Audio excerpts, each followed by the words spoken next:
ስንክሳር ግንቦት 15 ሐዋርያው ስምዖን። አንድ አምላክ በሚሆን በአብ በወልድ በመንፈስ ቅዱስ ስም ግንቦት 15 በዚች ቀን ከ12ቱ አንዱ ሐዋርያ ስምዖን ምስክር ሆኖ አረፈ። እርሱም ናትናኤል ተብሎ ይጠራ፣ በገሊላ አውራጃ የቃና ሰው ነው። የኦሪትና የነቢያትን መጽሐፍ ተምሮ ያወቀ ነው። መንፈሳዊ ቅናትም በውስጡ አለበት። ስለዚህም ቀናኢ ተባለ። እርሱም ንጹሕ ፊት አይቶ የማያዳላ በሃይማኖት እውነተኛ ነው።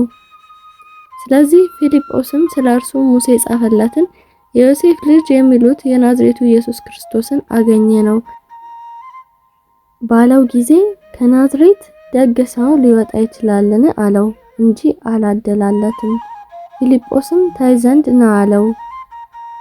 በመጣ ጊዜም የክብር ባለቤት ጌታችን ይህ በልቡ ሽንገላ የሌለበት እውነተኛ እስራኤላዊ ነው አለው። አሁንም ምስጋና ወደ መቀበል አልተመለሰም። በየት ታውቀኛለህ አለው እንጂ። ልብና ኩላሊትን የሚመረምር ጌታችንም ፊልጶስን ሳይጠራ በፊትህ በበለስ እንጨት ስር አየሁህ አለው። ያን ጊዜም የተሰወረውን የሚያውቅ አምላክ መሆኑን ተረድቶ ጌታዬ ፈጣሪ በእውነት አንተ የእግዚአብሔር ልጅ የእስራኤልም ንጉሥ ነህ አለው። እንደ አይሁድ መምህራንም አልተቃወመም።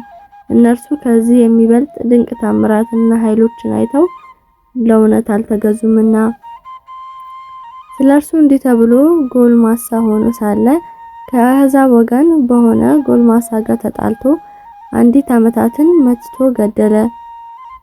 በቤቱም አጸድም በአለት ስር በበለስ በስሩ ቀበረው። ይህንንም ማንም አላወቀበትም። ሁለተኛም በሕፃናት እልቂት ጊዜ እናቱ በአገልግል ውስጥ አድርጋ በበለስ እንጨት ላይ ሰቅላ ሸሽገው እንደነበር በጭልበታም አውርዳ አጥብታ መልሳ ትሰቅለዋለች። የመከራም ጊዜ ጸጥ እስካለ ድረስ እንዲህ ታደርግ ነበር። መድኃኒታችን በምልክት ከእርሱ የሆነውን በገለጠለት ጊዜ የተሰወረውን የሚያውቅ ሁሉንም የሚመረምር የእግዚአብሔር ልጅ እንደሆነ ተረዳ። ያን ጊዜም ራሱን ዝቅ አድርጎ ለመድኃኒታችን ተገዛ።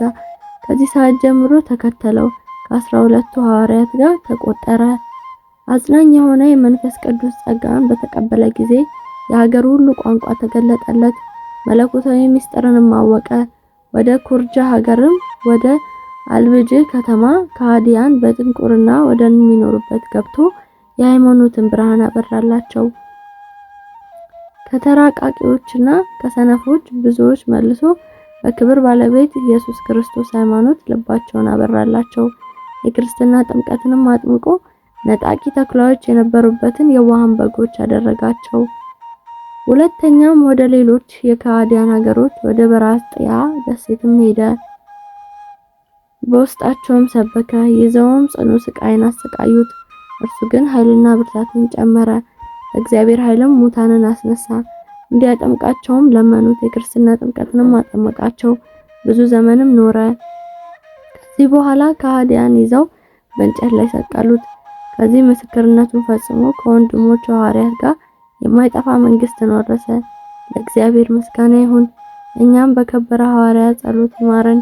ለሁላችን የክርስቲያን ወገኖች በረከቱ ትድረሰን ለዘላለሙ አሜን። ሰማዕታት ዘደንደራ። በዚህ ቀን በላይኛው ግብጽ ውስጥ በደንደራ ከተማ 400 ሰዎች በሰማዕትነት አረፉ። ብዙ ስቃይን ያሰቃያቸው ከሚኖሩ በኋላ የምስክር ፍጻሜ በዲዮቅልጥያኖስ ዘመን መንግስት መጨረሻ ራስ በመቆረጥ ሆነ። በረከታቸው ከኛ ጋር ለዘላለም ትኑር። ዲያቆን ባህታዊ ሚናስና የአባ ሐርበ ጥላኪያ። በዚህ ዕለት የባህታዊ ሚናስ ዲያቆንና የአባ ሐርበ ጥላኪያ ሰማዕት የሆኑ የኤድሮስንም ማህበር የሆኑ የቆርጥያንስ ሚስቱ መታሰቢያቸው ነው። በረከታቸው ከኛ ጋር ትኑር ለዘላለሙ አሜን።